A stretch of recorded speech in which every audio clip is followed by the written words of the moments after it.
Welcome to Washington Today on C-SPAN Radio for Tuesday, August 20th, 2024. It's day 2 of the Democratic National Convention in Chicago. Delegates will hear tonight from former President Barack Obama, former First Lady Michelle Obama, Illinois Governor J.B. Pritzker, and Second Gentleman Doug Emhoff. Kamala Harris's presidential campaign chair, Jennifer O'Malley Dillon, asked today what she worries about as the November election is less than 3 months away. Chicago Police Superintendent Larry Snelling says there were 13 pro-Palestinian protesters arrested Monday after some of them breached an outer security fence near the convention arena. We talk with an uncommitted convention delegate from Minnesota, Asma Mohammad, about their group's attempts to get the Democratic Party to do more to stop the war in Gaza. Republican presidential nominee Donald Trump campaigns in Michigan, and Republican vice presidential nominee Sen JD Vance of Ohio is in Wisconsin, both talking about combating crime. And the Pentagon Press Secretary Pat Ryder is asked about Ukrainian President Volodymyr Zelensky, saying he intentionally did not tell the United States about Ukraine's plans for a military incursion into Russia. Story from USA Today: one of the most anticipated nights of the 2024 Democratic Convention will be Tuesday evening, when Barack and Michelle Obama take the stage in their political backyard. 2 decades ago, Barack Obama, a barely 40-something Illinois Senate candidate, launched himself into America's history books with a speech that's still talked about. He said in a post Monday evening on X, "It's good to be home in Chicago." The 44th president said he looks forward to joining party faithful to share what's at stake in this election and why Vice President Kamala Harris and Minnesota Governor Walz, her running mate, should be elected. President Obama believes this is an all-hands-on-deck moment and is committed to doing all he can to elect Vice President Harris and Democrats across the country. Eric Schultz, a senior advisor to Obama, said in a statement, his strategy this fall will be driven by where he can move the needle with Democrats and persuadable voters, especially in states with key races. That's why he will continue to engage in traditional and creative tactics to reach voters where they are and mobilizing the electorate in advance of November 5th. That was from USA Today. Alex Hornbrook, Democratic National Convention Executive Director, previewed what to expect tonight: the speakers, plus the roll call of states, and a starting time change, because President Biden's Monday night speech did not start until about 11:30 p.m. Eastern, an hour and a half later than originally scheduled. So last night we heard about the transformative accomplishments and results that the Biden-Harris administration has delivered for the American people. We had so much energy and enthusiasm for our president and our ticket from our speakers and the audience reaction that we recognize that did put us a little bit behind schedule, but we are working with, we made some real-time adjustments last night to ensure we could get to what the delegates and the viewers really came for, which of course is President Biden, and we're working with our speakers and making some other adjustments for this evening, including beginning at 5:30 to make sure that we stay on track for that tonight. But what you're going to see tonight is the broad, diverse, deep coalition of support for President Biden and the Harris-Walz ticket, including, of course, Chicago's own President and Mrs. Obama. We'll also hear from some other key leaders, including Leader Schumer, our incredible hosts here in Illinois, Governor J.B. Pritzker and Senator Tammy Duckworth, Senator Bernie Sanders, Governor Michelle Lujan Grisham, Mayor Giles of Mesa, Arizona, and, of course, the person who knows the Vice President best, Second Gentleman Doug Emhoff, will be able to speak to the strength and the leadership that she will bring to her presidency. And we're very excited for everyone to see our celebratory roll call, which will be held tonight and will be rooted in some of the most beloved traditions of our roll call, giving every state a chance to, and territory a chance to shine, while also introducing a number of new, innovative, exciting elements that will harness and display the energy and excitement behind the Harris-Walz ticket, which we will be displaying all week here in Chicago and then out on the road to victory in November. Alex Hornbrook, Democratic National Convention Executive Director, at a news conference this morning in Chicago. And that 5:30 start is Central, so it's 6:30 p.m. Eastern. And, of course, C-SPAN will have live gavel-to-gavel coverage of the convention. Also speaking tonight, former Trump White House Press Secretary Stephanie Grisham, who put out a statement. "I never thought I'd be speaking at a Democratic convention, but after seeing firsthand who Donald Trump really is and the threat he poses to our country, I feel very strongly about speaking out." And a story from Axios, Teamsters President Sean O'Brien has been ghosted by the Democratic National Convention after his request to speak this week in Chicago. A Teamsters spokesperson told Axios, "We didn't get a response to our request for him to speak." The Teamsters boss became the first ever union president to speak at a Republican National Convention last month, delivering fiery remarks before a party that has a track record of opposing labor movements. That was from Axios. One more note about the scheduling. Alex Hornberg was asked whether singer James Taylor will be rescheduled. He was supposed to perform Monday night, but got cut because things are running so late. Alex Hornberg could not give a definitive answer about that.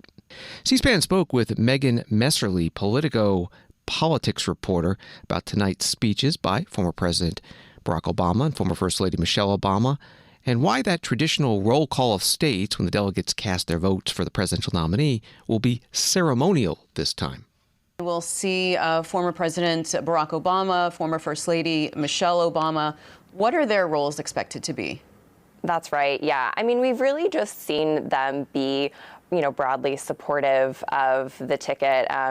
President Obama, folks were asking him to weigh in, when there was all the conversations about, President Biden staying in the race. But, I think they've tended to serve to rally the base, right? These are two immensely popular figures in the Democratic Party. There was some Democratic Party wish casting when it wasn't clear if it was going to be Vice President Harris who was the nominee or if it was going to be an open process. She was never interested, but lots of folks I know were throwing Michelle Obama's name out there. Obviously, she's immensely popular, along with former President Barack Obama. So I think we're just expecting to hear them really, rally the crowd, and speak to why they think that Vice President Harris is the right candidate, and also speak against former President Donald Trump and why they believe that he, is the wrong choice for the country. And we might expect them to lean into some of those themes that we've heard, President Joe Biden speak about as well. And there's a ceremonial roll call of states happening today. Remind us why that's happening and why is it just ceremonial? Right. Yeah. So this is a quirk of the, Ohio's process. The way the calendar worked, delegates had to actually vote virtually in order to make Ohio's ballot qualification deadlines. So technically, that vote has already happened. Vice President Harris is officially the party's nominee. That's normally something that wouldn't happen until today. So we don't have to call her, presumptive nominee or likely nominee. She already is the nominee, and yet this is an important part of the convention process. All the folks, rally their signs. There's traditionally a speaker from each state that says a few words in announcing why their state is casting their votes for Kamala Harris to nominate her. And so it's usually a very energetic, lively time. A good time for states to sort of rally around their own state identity, but also, speak out in favor of the vice president. So it's normally a very sort of joyous, jubilant time in the convention hall.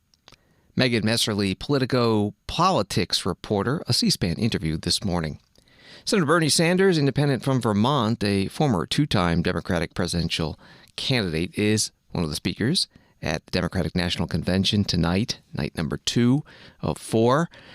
On Monday night, in an interview with Politico's chief Washington correspondent Ryan Lizza, discussion in Chicago, Senator Sanders talked about why he did not want President Joe Biden to end his reelection campaign, but now that the president has, Senator Sanders is supporting the new Democratic presidential nominee, Vice President Kamala Harris.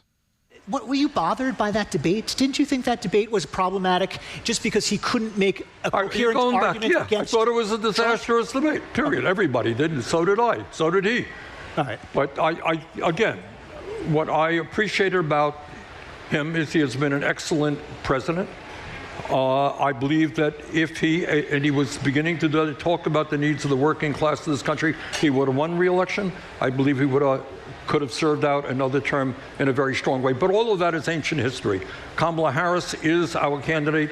I'm going to do everything I can to see that she is elected and defeats Donald Trump. I mean, it happened this summer. It was not ancient history. We're all here right now right. putting an exclamation point on what happened a few weeks ago. Do you think Kamala Harris is the best person to take on Donald Trump? I think she is going to be, she's a great campaigner. I think she's very articulate. We're not best friends, but I've known her for many years. She is tough. And if I were Donald Trump, I know why Donald Trump is getting nervous. I don't think he wants to debate her, to tell you the truth, for good reason. So I think she has the potential to be an excellent president. I've been impressed. She's been, head of the ticket now for, 4 weeks or so? And in 4 weeks, she has done a whole lot. I've been all over the country. I think the polls are looking better. I think in picking Tim Walz as her vice presidential nominee, I think that was a good pick. Was he the one you liked best? Of the people that were out there, I liked him. Yeah, I think he was, what I like about Tim is a very down-to-earth guy. He really is. The fact that he was a football coach at a public high school, a teacher, the fact that he was a veteran, the fact that he had a really good record, I think, as governor of Minnesota, despite having a very small political margin in the legislature. Yeah, I like him. Senator Bernie Sanders, independent from Vermont, at a Politico program Monday night in Chicago. Senator Sanders will speak tonight, Tuesday night, day 2 of the Democratic National Convention. Convention delegates started this morning, as is the custom, with breakfasts around town with some big-name Democrats also making the rounds. Chicago Tribune reports that Illinois Governor J.B. Pritzker spoke not only at the Illinois delegation breakfast, but at the Pennsylvania and Florida delegations breakfast as well. C-SPAN covered the Wisconsin delegation breakfast. Congresswoman Gwen Moore said that the Harris-Walz presidential campaign message would be most effective if it were targeted to women. One of the things is that we are scared to talk to people.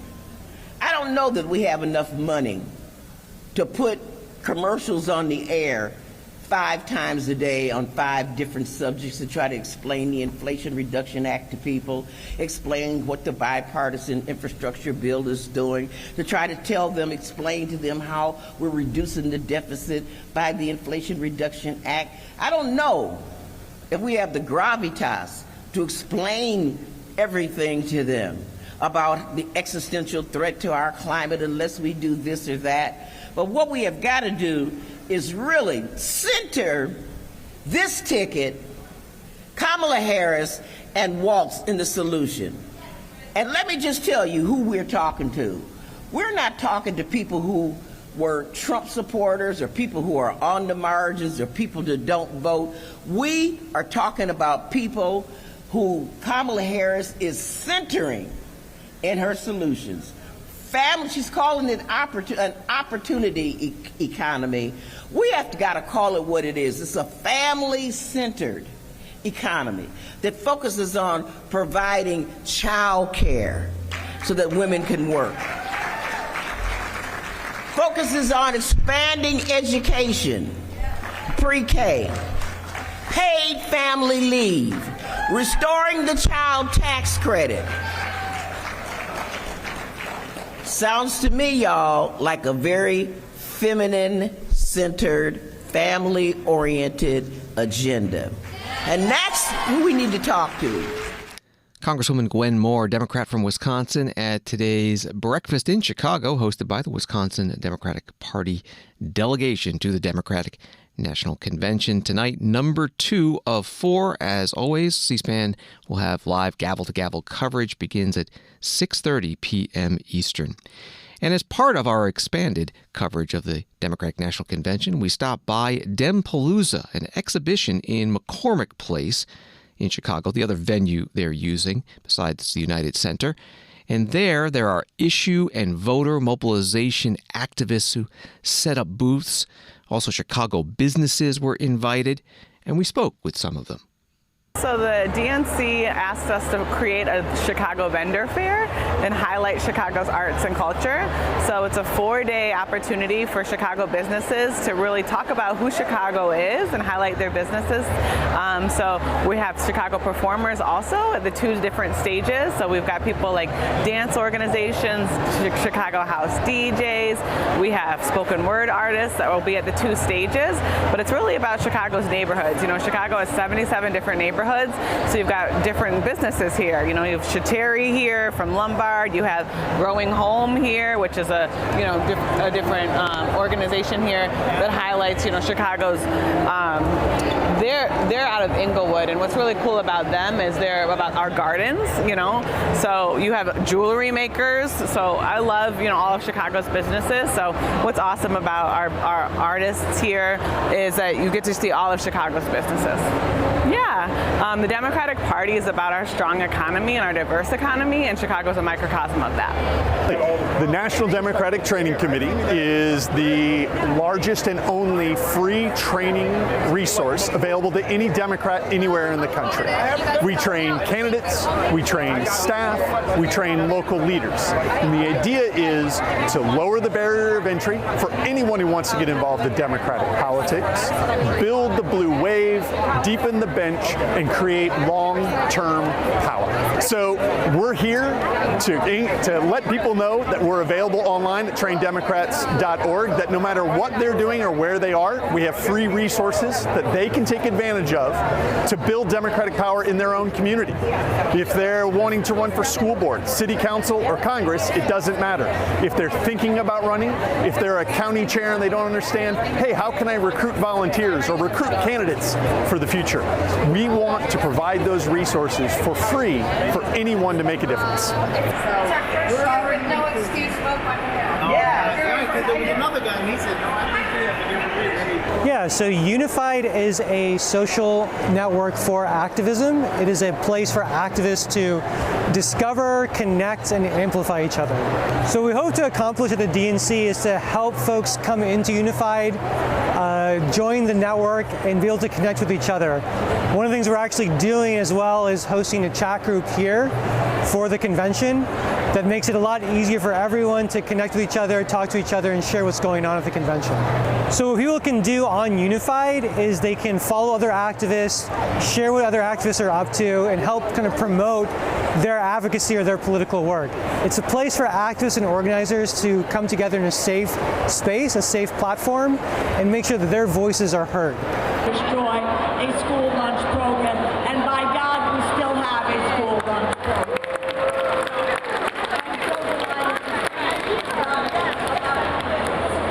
I'm here because I'm excited to represent my community. I'm excited to support Democrats up and down the ballot, but especially at the top of our ticket with Kamala Harris and Tim Walz. I'm hoping to get, just that feeling of history that's going to happen on Tuesday night when we do that roll call vote.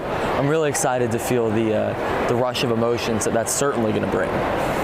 Well, I was on the convention floor yesterday for a little bit of a preview of it, and there's no feeling like walking out into the crisp air at the United Center and looking out and seeing that convention floor, that stage, just so beautiful. And it's all these Democrats from across the country. I mean, representing such a diverse group of people, group of views and perspectives. It's quite something. Some of the action at Dempalooza, the exhibition space in McCormick Place in Chicago, part of the Democratic National Convention. C-SPAN has a booth there as well. Jennifer O'Malley Dillon is the Harris-Walz presidential campaign manager. Today, she said she does not like political conventions. She spoke as part of a forum in Chicago hosted by the Georgetown Institute of Politics and Public Service and the Brunswick Group. Here's the question from Georgetown Institute's Mo Alathi. You guys have had a hell of a few weeks, and you're having a hell of a convention, at least, the first night, right? Not good. Don't jinx it. When all that initial energy dissipates and everyone gets back into the real work of campaigning, what are you most worried about? What keeps you up at night? It is a great question. And what keeps me up at night is complacency. And look, I would argue, quibble slightly, we are campaigning. Let me just say, I'm not a big fan of conventions. Like, there's a lot of festivities here. There's a lot of people, late nights, a lot of people. And I tend to be behind the scenes and doing my job, and this is a little overwhelming for me. But I love Chicago. I love Chicago, so I love being here. Love being here. But often, that's true. It is true. My girls were born here. I told this story in the way up. My girls were born here 1 week after the presidential race in 2012. And we always promised them that they would come back, and they're 11, and so they just got here for the first time. So, you know, I'm like getting a lot of boxes checked. But I often feel like conventions are part of everything, but they often just speak to the people in the room, or they just speak to the very engaged party base. And I believe, because of where we are in this race, because we have a lot of important work to do right now to define the vice president, to define Governor Walz, to show the extraordinary unity, to show the leadership of our party, to see night after night President Biden, the Obamas, the second gentleman, the Clintons. I mean, you name it. You can go to any time and any point and hear from people that have just the good of this country in their mind and have lived a life of service to the better of all of us. And that really is important for the people in the hall, but it is actually important for voters. And it is a core strategic imperative in this phase to be able to really use this time to define us.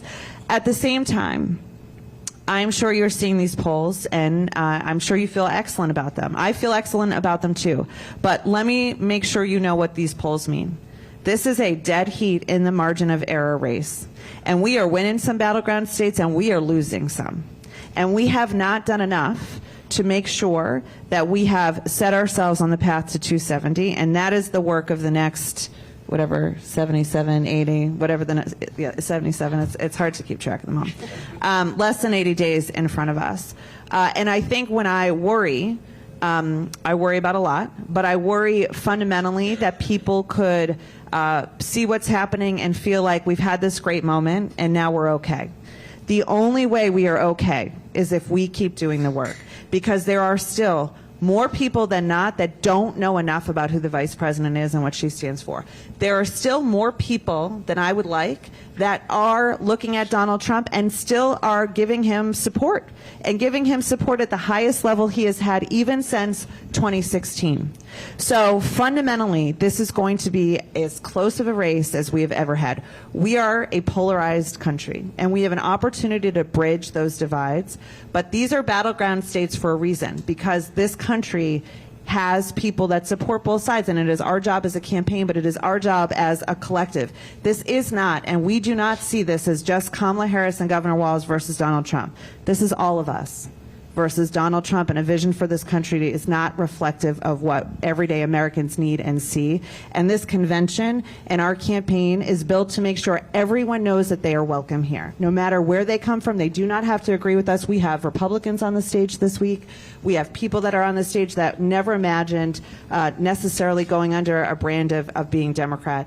We will take anyone because there is a home for us, and we have to continue to create that openness and give people a reason to see themselves in the vice president's vision, to never lose sight of the work that we have as a country, and to never lose sight of what's at stake. And at the end of the day, if people believe that they have the power in themselves to make a difference, then we will win.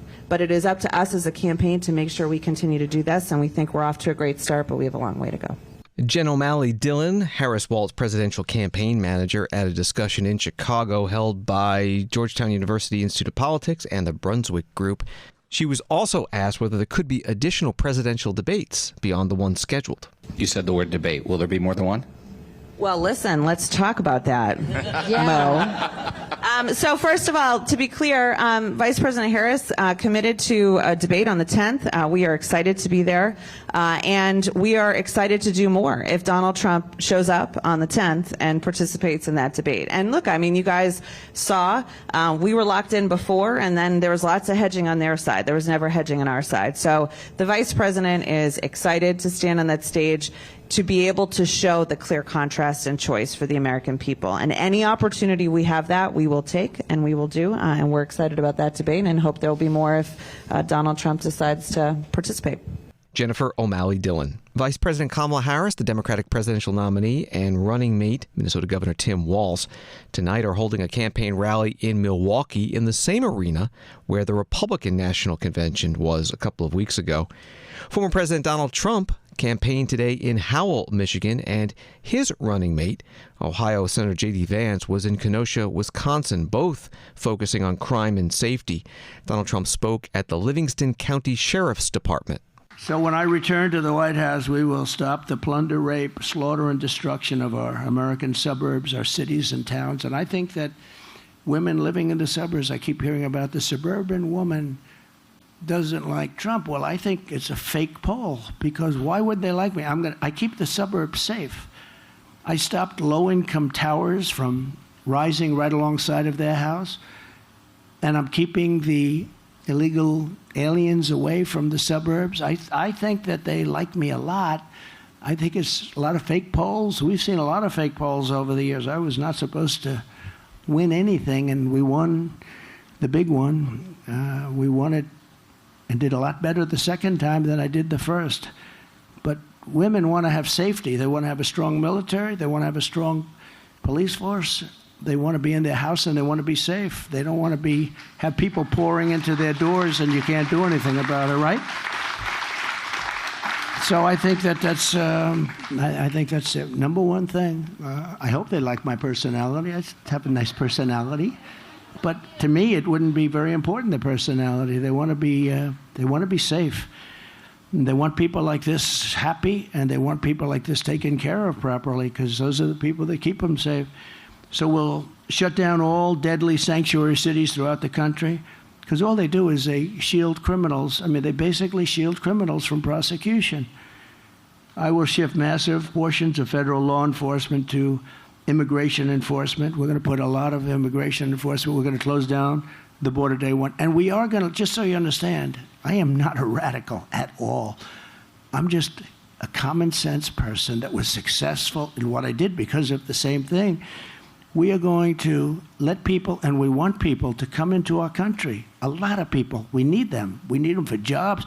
We need them for everything. We want people to come in, but they have to come in through a process. They have to come in legally. And we can let a lot of them come in, but John, we want them to come in to our country legally. We don't want to let people come in who murdered 19 people, and then you hire that person in a plant, and all of a sudden you notice that people are being killed all over town. We want them to come in legally. Donald Trump, Republican presidential nominee, former president, at the Livingston County Sheriff's Department in Howell, Michigan. A Reuters article reads that former President Trump visited a Michigan town on Tuesday, 1 month after white supremacists rallied there, sparking renewed criticism from Democrats who accuse his campaign of stirring up racial tensions for political gain. Howell has historical links to the KKK. In the 1970s, Grand Dragon Robert Miles had a Howell mailing address and held meetings on a nearby farm. That was from an article from Reuters. Harris campaign Michigan Communications Director Alyssa Bradley putting out a statement saying Donald Trump is choosing to rally in a town that was historically known as the KKK capital of Michigan. This Tuesday event on crime and safety isn't a dog whistle from Trump, it's a bullhorn. At the end of Donald Trump's remarks, a reporter asked him about this. Thank you very much. Thank you for coming. Kamala Harris' campaign is backing you for being in his town because they say there were white supremacists here a month ago. They're Democrats. Who was here in 2021? Joe Biden. Thank you. Thank you, everybody. Former President Donald Trump, Republican presidential nominee in Howell, Michigan. Senator JD Vance, Republican of Ohio, the vice presidential nominee, also spoke about crime and safety during a stop in Kenosha, Wisconsin. Reporter also asked him about the Democratic National Convention this week in Chicago. Hi, Megan Marshall with Spectrum News. This is the second endorsement from a local law enforcement here in Wisconsin. Tell me why that's so important to you in your campaign. Well, I think it speaks to the fact that law enforcement knows who's on their side, right? Donald Trump has been endorsed by so many law enforcement organizations across the country, but now 2 in the state of Wisconsin just the past week, because they know that Donald Trump is the one who's actually going to stand up for them and support them. I mean, look, we have got real problems in law enforcement recruitment in this country, and certainly right here in the state of Wisconsin. A lot of our police departments are underfunded and under-resourced. We don't have enough cops to do the job of keeping us safe. And then on top of that, we've got Mexican drug cartels operating as far north as Kenosha, Wisconsin, because we have a border czar, Kamala Harris, who refuses to do her job. These guys just want common sense back, right? Some of them are Democrats, some of them are Republicans. Maybe they agree or disagree with us on tax policy, but they agree with us that we've got to have common sense public safety.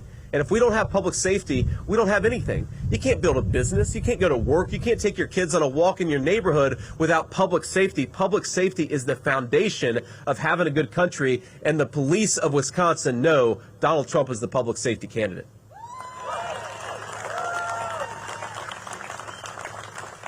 A few more locals, ma'am, yes. Yeah, I'm Hannah Hilliard with Channel 12 from up in Milwaukee. Obviously, there is a big event happening not too far away from here over in Chicago. Did you catch any of the DNC tonight, or last night? If you did, what were your immediate thoughts? Well, my immediate thoughts were all the people booing. I agree with them. That was my response to it, was boo. I watched little bits and pieces of it. We were out campaigning yesterday, so I got home to Cincinnati a little on the later side yesterday, so I watched some of it. I will say just the contrast between the public safety policies of Kamala Harris and Donald Trump is really striking. And it's almost a joke to me that they held it in Chicago, which has become the murder capital of the United States of America, thanks to very failed Democrat leadership. I mean, I believe last weekend in the city of Chicago, you had something like 40 shootings and 17 people who lost their lives. That is something that we would not accept in a third world country, much less in one of our beautiful, great American cities like Chicago. And my little theory about why they decided to have the convention in Chicago is, Tim Walz has been going around saying that he served in war, and maybe they did it in Chicago so that he could actually accurately say that he visited a combat zone. Because Chicago, I mean, look, Chicago has violent crime statistics that actually mirror, again, third world, highly violent countries. Again, public safety is the birthright of every citizen in this country. Poor or rich, black or white, nobody should be growing up in a community where you have a murder rate like that. And I think it is a good contrast between the policies of Kamala Harris that promote violent crime and the criminals who do it, and the policies of Donald J. Trump who promote peace, who promote prosperity, and want to throw the violent criminals behind bars. That's what Donald J. Trump wants to do, and I share that. Senator JD Vance, Republican from Ohio, vice presidential nominee in Kenosha, Wisconsin, taking reporters' questions, as he often does after he gives some opening remarks. Story from National Review. Independent presidential candidate Robert F. Kennedy Jr. is weighing whether to exit the race and endorse former President Donald Trump, according to Kennedy's running mate Nicole Shanahan. In a new interview on the Impact Theory podcast, Shanahan said the campaign is trying to decide whether to shudder or to try to win more than 5% of the popular vote to establish ourselves as a viable third-party alternative, although Shanahan said she doesn't want to be a spoiler candidate by pulling votes from Trump. Shanahan accused the Democratic National Committee of rigging the race against them. She said Clear Choice, a DNC-aligned PAC that was behind the lawsuit that got Kennedy disqualified in the New York general election ballot, has, quote, unfortunately turned us into a spoiler, and we don't want to be a spoiler. That was from National Review. Here's part of the podcast. What my gut tells me right now is that we just have to keep being honest. I got to just keep being honest. I got to keep focusing on what matters the most outside of party lines. I need to focus on a vision that goes beyond November. And if that means that we stay in, and, there's benefits to staying in. If we get over 5% of the vote, we actually establish ourselves as a party. 71% of Americans want a strong third party with a real shot at winning. There's even public funds available if we get over 5% of the vote. So we could get, I think it's like $13.5 million in public funds to keep the party going. And that's, that's worth something. That means that we can position for a real third party election in 2028 where we don't have to go around and spend tens of millions of dollars on ballot access, which means that we can spend all of that time and money campaigning.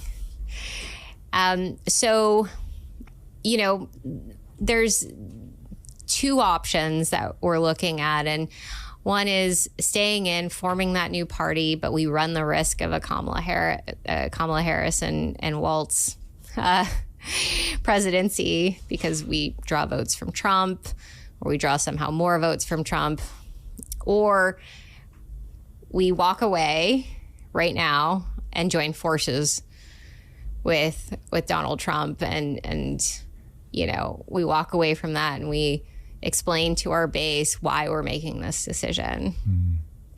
Not easy. Clearly. Yeah, not an easy decision. Nicole Shanahan, independent vice presidential candidate, the running mate with presidential candidate Robert F. Kennedy Jr. on the podcast Impact Theory. On Wall Street today, the Dow down 61, NASDAQ down 59, and S&P down 11. Washington today continues in a moment. Hi, I'm Susan Swain. Campaign 2024 has evolved in some unexpected ways. And from now until Election Day, C-SPAN promises you unfiltered coverage of the candidates as they battle to win the White House and Congress. You may not know that C-SPAN is a private company that operates without a dime of government money. And like many media organizations, we've been impacted by cord cutting. This summer, we are asking for you to help support our unbiased political coverage with a donation. Here's the good news. 100% of your contribution, large or small, directly supports C-SPAN operations. And best of all, an anonymous donor has pledged to match your donation dollar for dollar up to $25,000. You can find out more at cspan.org/donate. Help ensure that C-SPAN's unique, long-form coverage of politics is here to stay. Visit cspan.org/donate. Thank you for watching, and thanks so much for your support.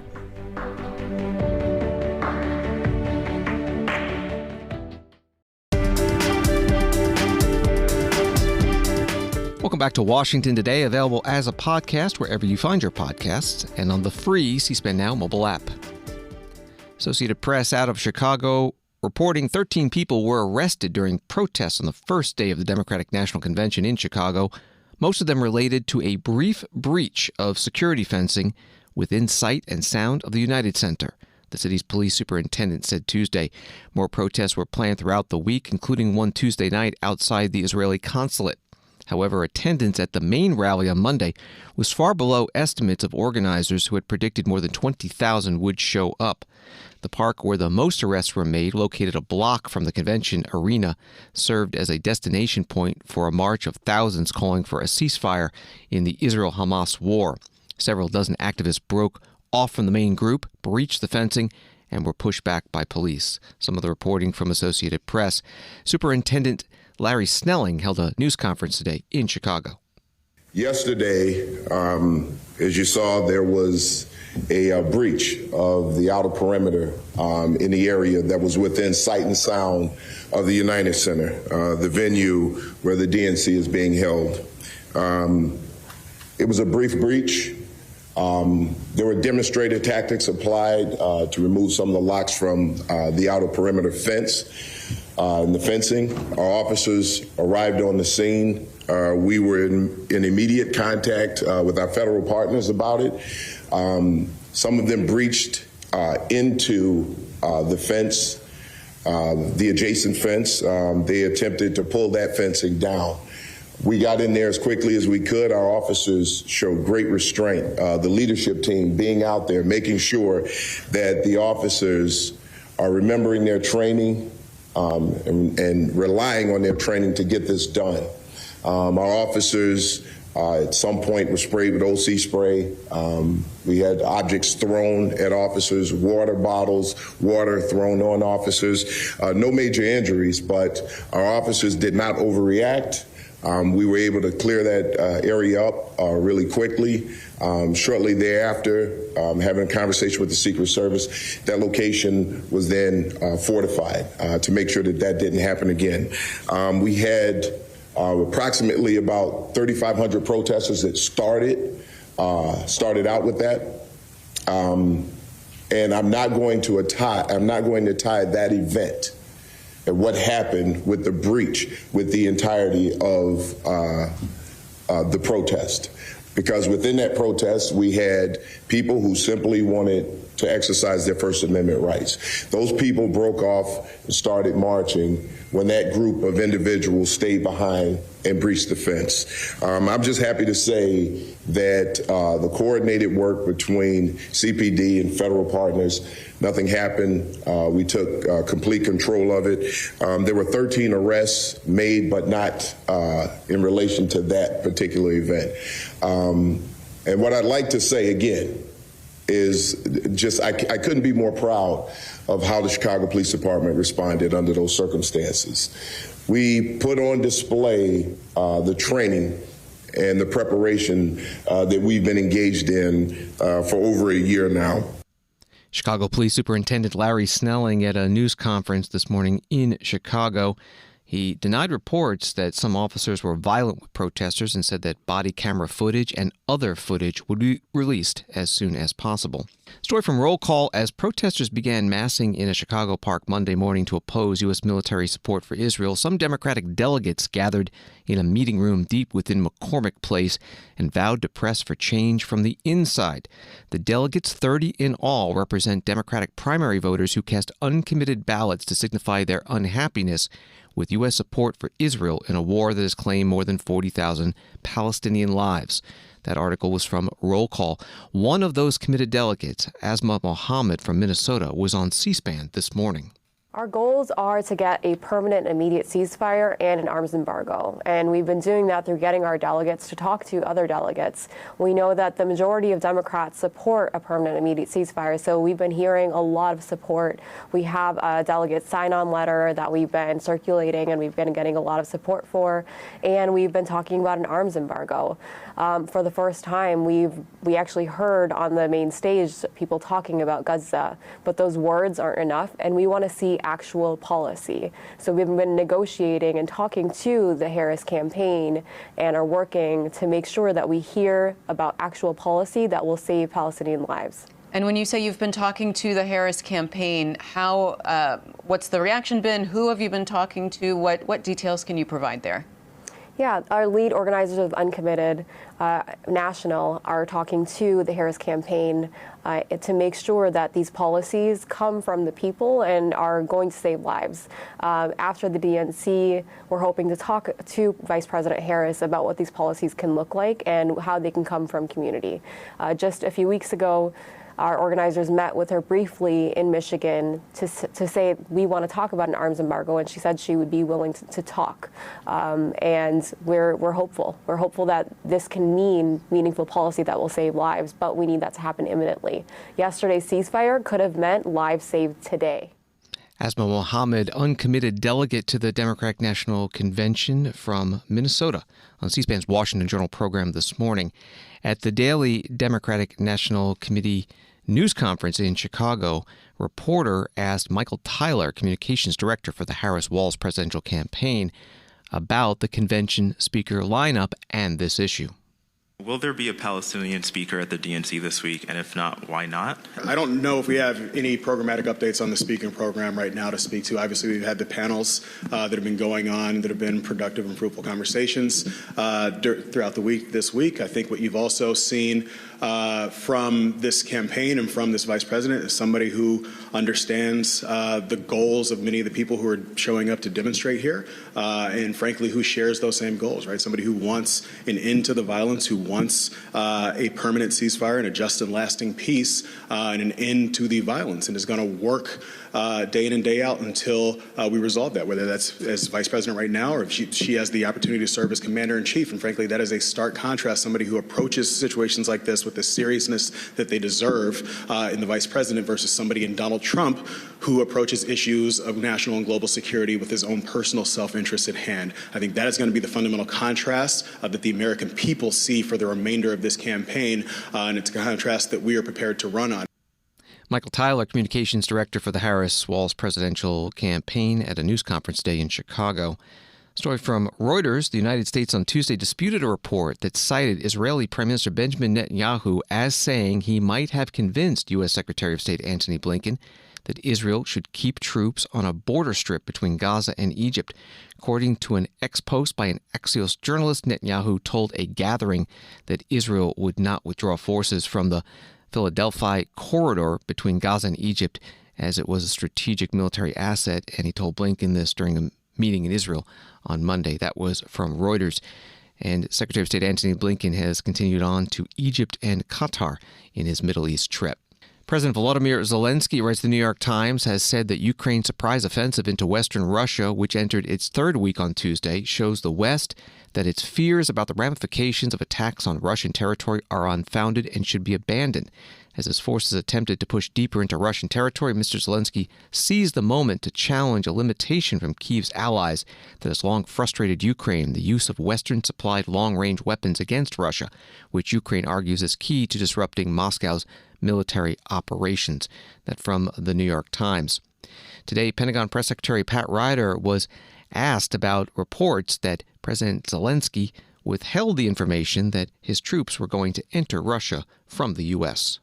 Yesterday, President Zelensky was quoted in Ukrainian media saying that he deliberately did not disclose plans of his Kursk mission to Western allies.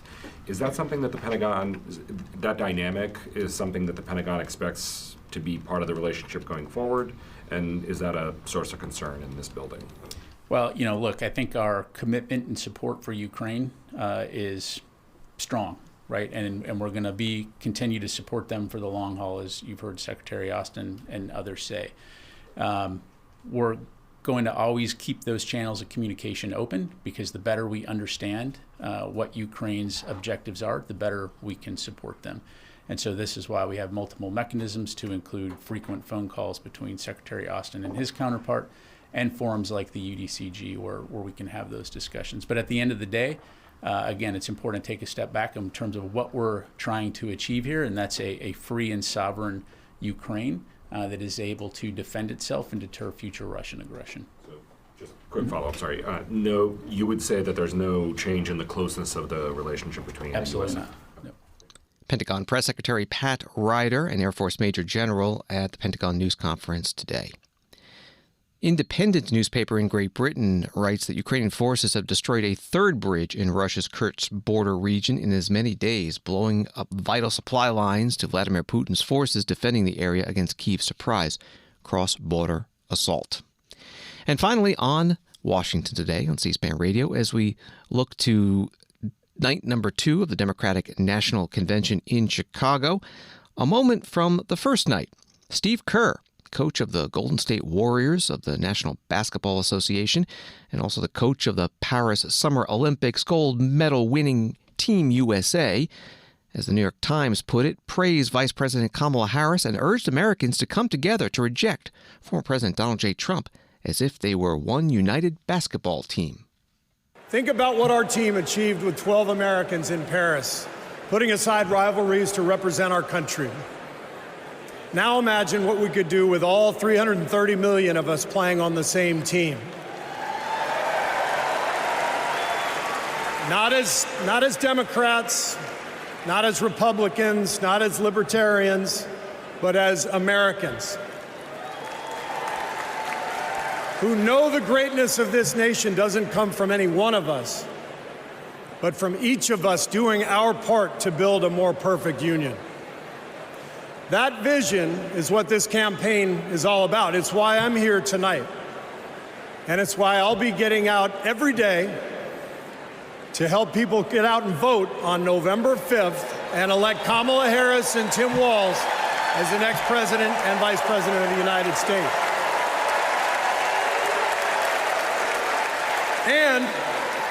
And after the results are tallied that night, we can, in the words of the great Steph Curry, we can tell Donald Trump, night, night.